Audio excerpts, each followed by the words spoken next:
இந்த மகா குண்டலினியெல்லாம் வரப்போகுது அப்படின்னா அவன் காமத்துக்கோ அவன் பணத்துக்கோ அவன் ஆசைக்கோ அவன் அதிகாரத்துக்கோ புகழுக்கோ ஆசைப்படுறவனெல்லாம் இங்கே வந்து வச்சு இந்த வேலை செய்ய முடியாது. இயற்கை எப்பயுமே ரொம்ப ஆசைப்படுறவனை தூக்கி வேலை செய்ய வைக்காதுங்க.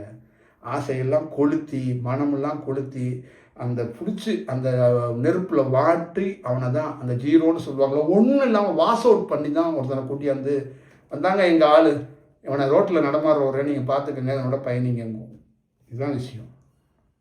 இல்லைன்னா நான் நம்ம ஒரு ரெகுலர் ஃபார்முலாவில் நம்மலாம் இருந்திருப்போம். அந்த ரெகுலர் ஃபார்முலாலாம் இல்லாமல் நிற்கிறதுக்கான முக்கியமான காரணம் அதுதான். ஒரு பிரபஞ்சம் ஒருத்தருக்கு தியானம் கொடுக்கும்.